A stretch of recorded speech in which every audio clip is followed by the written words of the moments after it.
অলোকের আজ night duty, তাই রাত ৯টার মধ্যে খেতে বসে পড়েছে। অলোক মাস ৬ হলো চাকরিতে ঢুকেছে। বাড়ি থেকে ২ কিলোমিটার দূরে শ্মশান। সেই শ্মশান ঘাটের ঘাট অফিসার সে। অলোকের ছোটবেলা থেকেই ভূত টুতের কোনো ভয় নেই।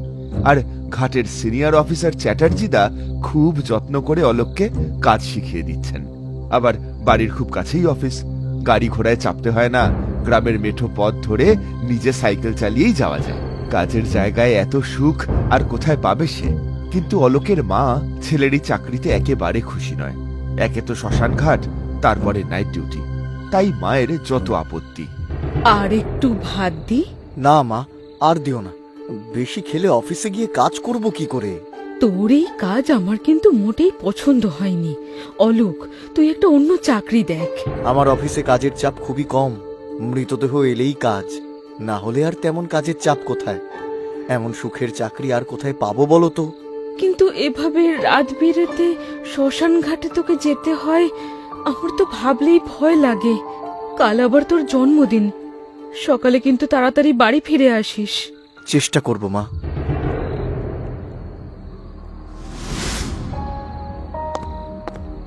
আজ কিন্তু অমাবস্যা, সাবধানে থাকিস বাবা। হ্যাঁ হ্যাঁ, সাবধানে থাকবো, তুমি চিন্তা করো না, আমি আসছি। দুগ্গা দুগ্গা।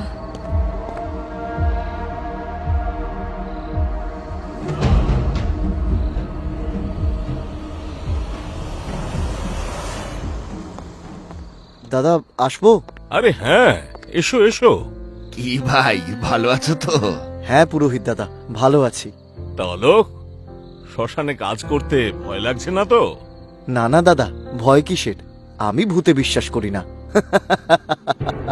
সব কথা হেসে উড়িয়ে দিও না অলোক, কারণ তুমি ভূতে বিশ্বাস করো আর নাই করো তাতে ভূতের কিছু যায় আসে না। মনে রেখো, ভূত আছে। ভূত আছে? তাহলে আজ রাতে একটা সত্যি ভূতের গল্প শোনা যাক। ওরে বাবা, গল্প নয়, সত্য ঘটনা। শোনো তাহলে। আমি সবে তখন শ্মশানে চাকরি পেয়ে এই গ্রামে এসেছি। গ্রামের কাউকেই তেমন চিনি না। তখন বর্ষাকাল, সেদিন আমার নাইট ডিউটি ছিল। ভারী বৃষ্টির জন্য আমার কলিগ অনুপম দা আসতে পারেননি। আমি এই ঘুটঘুটে অন্ধকার শ্মশানে একেবারে একা, সঙ্গে শুধুমাত্র একটা হ্যারিকেন। সেদিন বুঝলে, অনুপম দাও অফিসে আসেননি। আমি পুরো একা। তোমার মতো আমারও তখন যুবক বয়স, ভূতে ভয় পেতাম না। যাই হোক, বেশ কিছুক্ষণ কাউন্টারে বসে রেজিস্টার খাতাটা উল্টে পাল্টে দেখে দরজা বন্ধ করে কম্বল মুড়ি দিয়ে শুয়ে পড়লাম। আমি নিশ্চিত এই ভারী বর্ষায় কেউ মৃতদেহ নিয়ে শ্মশানে আসতে পারবে না। কিন্তু জানো, শুতে না শুতেই দরজায় খটখট করে টোকা পড়ল। কে? বাইরে কে? আগে আমি তপেন দাস, কাছেই বাড়ি।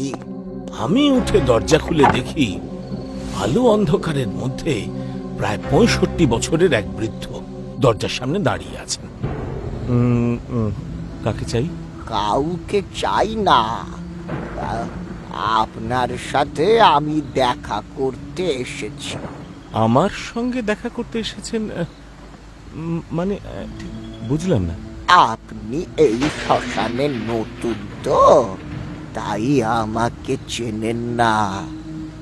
আমি এখানে প্রায়ই আসি। কম করে হলেও ৩৩ বছর ধরে এই গ্রামে আছি। আগে থাকতাম মঙ্গলাপুরে। আপনার সাথে পরিচয় হয়নি, তাই এলাম। আপনার অসুবিধা করলাম না তো? আরে না না, অসুবিধে হবে কেন? আপনি বসুন না, দাঁড়িয়ে আছেন কেন? হ্যাঁ, বসছি বসছি।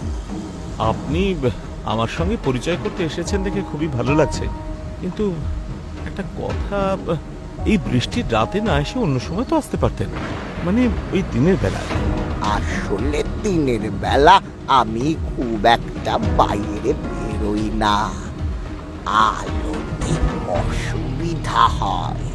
আচ্ছা আচ্ছা, কিন্তু বৃষ্টিতে ভিজলে তো শরীরটা খারাপ করবে।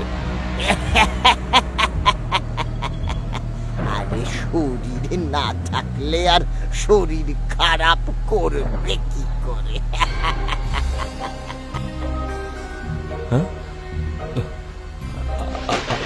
আপনার শরীর নেই মানে?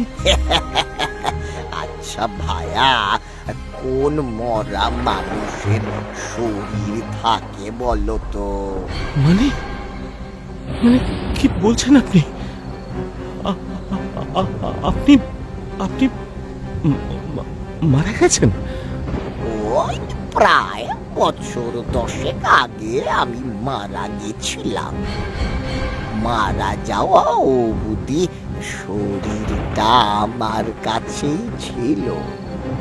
মারা যাওয়ার পর বাড়ির লোকজন মিলে আমার শরীরটা এই শ্মশানে এনে পুড়িয়ে দেয়। তারপর থেকে আমার আর শরীর খারাপ হওয়ার ভয় নেই।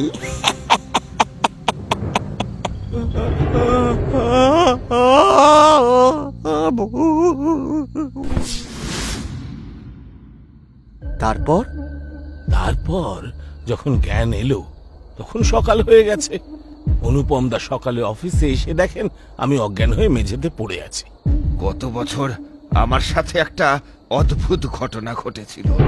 শীতের রাত, সেদিনও ছিল অমাবস্যা। আমি বাড়িতে ঘুমোচ্ছিলাম, আমার মোবাইল চার্জ শেষ হয়ে বন্ধ হয়ে গেছে। আমি খেয়াল করিনি, হঠাৎ আমার দরজায় কড়া নাড়ার আওয়াজ পেলাম। কে কে এসেছে এত রাতে? আগে আমি দুঃখীরাম। দুঃখীরাম দত্ত, পাশের গ্রামেই থাকি। তা পাশের গ্রামে ছিলে, ভালোই তো ছিলে। এত দূর থেকে কষ্ট করে মধ্যরাতে এখানে আসতে গেলে কোন দুঃখে? আচ্ছা দুঃখীরাম, তোমাদের গ্রামে কি সুখ নেই? আগে সুখ দুঃখের কথা নয়, আমি আপনাকে শ্মশানে নিয়ে যেতে এসেছি। আমাকে শ্মশানে নিয়ে যাবে কেন? আমি তো এখনো বেঁচে আছি। আপনি বেঁচে আছেন, এদিকে আবার একটা মৃতদেহ আপনার জন্য শ্মশানে চুপচাপ শুয়ে আছে। আপনি না গেলে যে মৃতদেহ পোড়ানো যাচ্ছে না। ও, তা সে কথা আগে বলবে তো। কিন্তু বডি এলে তো ঘাট বাবু, মানে ওই চ্যাটার্জি বাবুই আমাকে ফোন করতেন। এই, তুমি চোর নও তো? না না না না, আমি চোর নই, আমি দুঃখী। আপনার ফোন বন্ধ, তাই আমি এসেছি আপনাকে নিয়ে যেতে। ও তাই তো, আমার ফোনটা তো আবার বন্ধ হয়ে গেছে। চ্যাটার্জি বাবু নিশ্চয়ই আমাকে ফোনে না পেয়ে দুঃখীরামকে পাঠিয়েছেন। এই দাঁড়াও, আমি আসছি। আরে আমার টর্চটা গেল কোথায়? আমার কাছে টর্চ আছে, আপনি আসুন, আরে দেরি করবেন না। হ্যাঁ, আসছি। তারপর আমি চাদর গায়ে দিয়ে দুঃখীরামের সাথে বেরিয়ে পড়লাম। দুঃখীরাম আমাকে টর্চের আলো দিয়ে পথ দেখিয়ে নিয়ে গেল। শ্মশানের কাছে এসে দেখি, হ্যাঁ, একটা মৃতদেহ শোয়ানো রয়েছে। পাশে 2-4 লোক ঠান্ডায় চাদর মুড়ি দিয়ে কাঁপছে। এখানে ভূত কোথায়? সবকিছুই তো স্বাভাবিক। হ্যাঁ, সবকিছু স্বাভাবিকই ছিল, কিন্তু শ্মশানে ঢোকার সময় দুঃখীরাম আমাকে বললে, আগে আপনি ভেতরে যান, আমি একটু আসছি। এই কোথায় যাবে তুমি? একটু আসছি, এই যে আপনার টর্চটা ধরুন, আমি আসছি। আরে এটা তোমার টর্চ তো, আমাকে দিয়ে গেলে কেন? আমার টর্চটা তো আমি খুঁজেই পাইনি। ওটা আপনারই টর্চ, ভালো করে দেখুন। এ কি কাণ্ড, এটা তো আমারই টর্চ, ওর কাছে গেল কি করে? আরে পুরোহিত দা, আপনি চলে এসেছেন। আপনাকে ফোনে না পেয়ে আমি নিজেই আপনার বাড়ির দিকে যাচ্ছিলাম তো। ভালোই হয়েছে আপনি চলে এসেছেন। কিন্তু আপনিই তো আমার বাড়িতে লোক পাঠিয়েছিলেন। আরে লোক কোথায় পাবো, আমি তো নিজেই যাচ্ছিলাম। আসুন আসুন। বাড়ির লোক কে আছেন? মুখের ঢাকাটা সরিয়ে দিন। এনার নাম কি? এগিয়ে এনার নাম হইল দুঃখীরাম দত্ত, পাশের গ্রামেই বাড়ি। দুঃখীরাম দত্ত? আগে আর দেরি করবেন না, আমার ছেলেটা ঠান্ডায় কাঁপছে একেবারে, তাই তো আমি নিজে গিয়েই আপনাকে বাড়ি থেকে নিয়ে এলাম। আপনার কাজ শুরু করুন। ইন্টারেস্টিং। আর বলো না, একটু হলে আমি ওখানে অজ্ঞান হয়ে পড়ে যেতাম। আচ্ছা চ্যাটার্জি দা, আপনি কিন্তু ভূতের গল্প লিখতে পারেন, আবার চাইলে সিনেমা সিরিয়ালের স্ক্রিপ্টও লিখতে পারেন। নাম দেবেন সত্যি ভূতের গল্প। পুরোহিত দাদাও কিন্তু কম যান না, দারুণ ছিল গল্পটা। এভাবে হেসো না ভায়া, এরকম ভয়ানক অভিজ্ঞতা যেদিন নিজের হবে সেদিন বুঝতে পারবে আমরা সত্যি কথা বলেছিলাম কিনা। আচ্ছা, যেদিন আমার ভয়ানক অভিজ্ঞতা হবে সেদিন দেখা যাবে। হ্যাঁ, আর সেরকম অভিজ্ঞতা না হওয়া পর্যন্ত আমি ভূতে বিশ্বাস করব না। আমাদের বলার কাজ বললাম, এবার তুমি ভূতে বিশ্বাস করবে কি করবে না সেটা সম্পূর্ণ তোমার ব্যাপার। কি পুরোহিত দা, রাতটা এখানে থেকে যাবেন নাকি? না না চ্যাটার্জি বাবু, আজকে ঠান্ডাটা মনে হয় একটু বেশিই পড়েছে। আমি আজ বাড়ি চলে যাই। যদি মরা আসে একটা ফোন করে দেবেন, আমি চলে আসব। হ্যাঁ দাদা, আপনি চলে যান, দরকার হলে আমি ফোন করব। হ্যাঁ আমি যাই। সাবধানে থেকো অলোক ভায়া। আপনিও সাবধানে থাকবেন। অন্ধকার পথ, অমাবস্যার রাত। সরি চ্যাটার্জি বাবু, আপনার এই সহকর্মীকে কাজ শেখানোর পাশাপাশি কার সঙ্গে কিভাবে কথা বলতে হয় সেটাও শেখাবেন। চললাম। অলোক, পুরোহিত দাদা কিন্তু তোমার উপর রাগ করলেন, ওনার সাথে এভাবে মজা না করলেও পারতে। সরি দাদা, আমি হাসি চেপে রাখতে পারিনি। আরে আমাকে সরি বলে কি হবে, কালকে ওনার সঙ্গে নিজে কথা বলে রাগ ভাঙিও। যাও যাও, এখন তুমি একটু গিয়ে শুয়ে নাও, আমি জেগে আছি। ডেড বডি এলে ডেকে দেব। ঠিক আছে দাদা।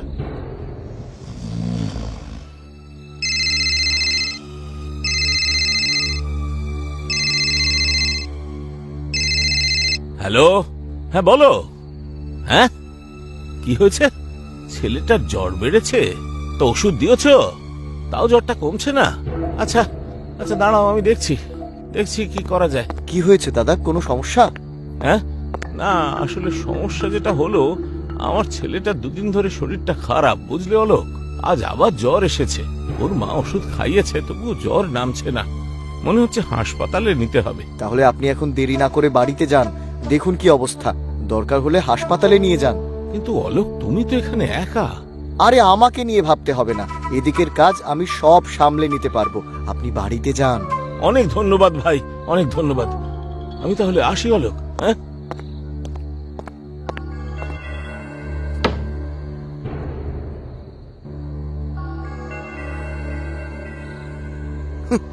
আমাকে দেখাচ্ছে ভূতের ভয়।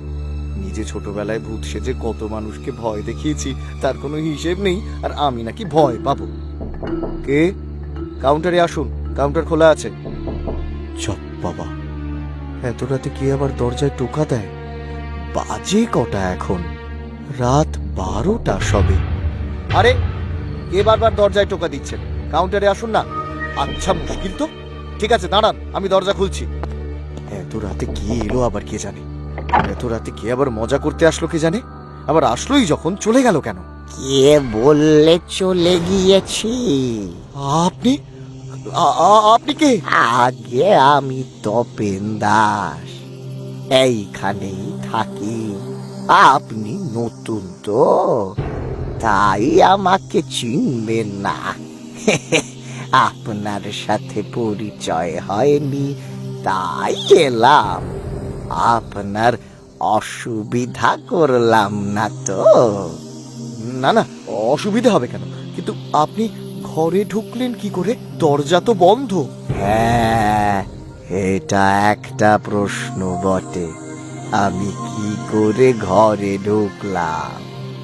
আসলে আমার এখানে আর ঢুকতে বেরোতে দরজা জানলার প্রয়োজন হয় না, এমনি এমনি আসতে যেতে পারি। আপনি আপনি আপনি আমি তপেন দাস, দুঃখীরামের বন্ধু।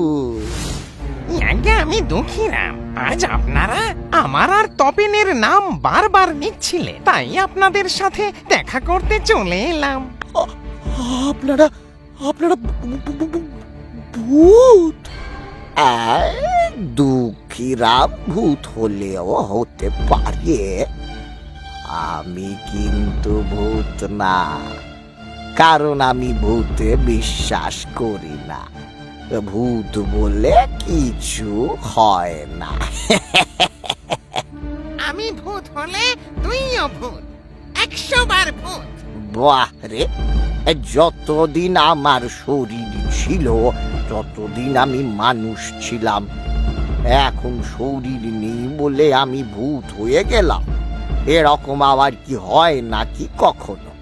এই শোনো বাছা, অলোক, এই একটা কথা মনে রাখবে, ভূত বললে কিছু হয় না।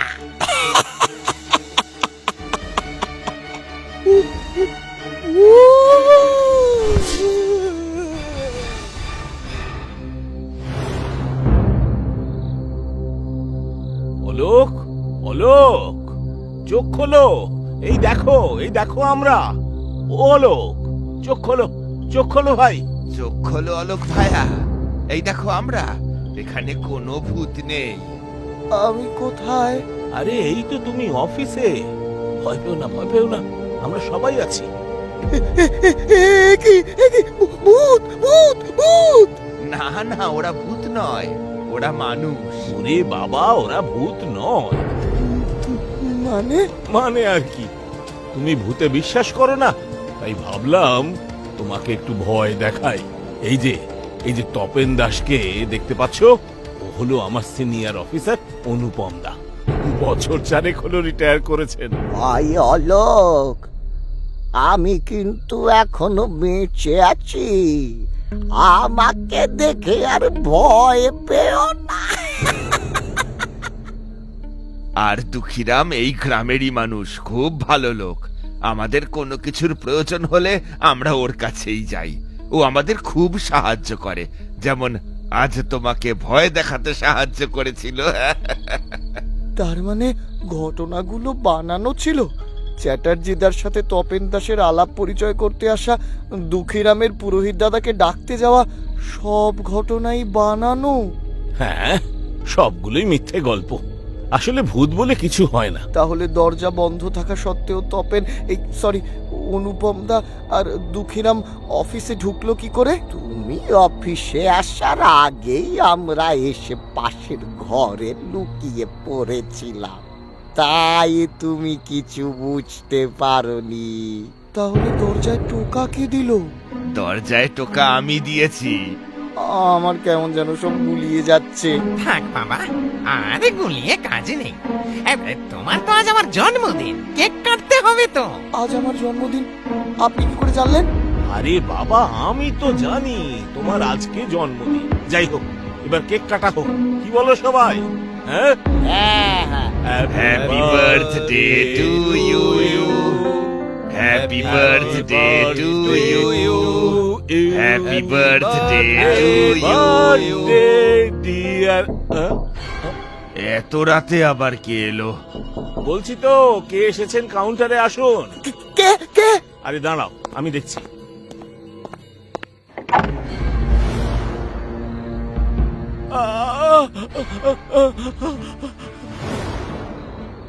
কি হলো দাদা, কি হলো?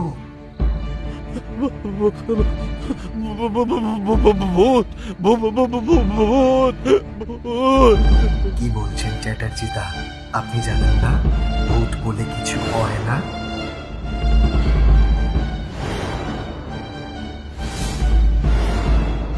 এই দেখুন না, ভূতের ভয়ে আমার প্রাণ শরীর ছেড়ে বেরিয়ে এলো। তার মানে কি আমি ভূত হয়ে গেছি? আমি ভূত নই চ্যাটার্জি দা, আমি ভূত নই। আপনি ভয় পাবেন না, ভূত বলে কিচ্ছু হয় না।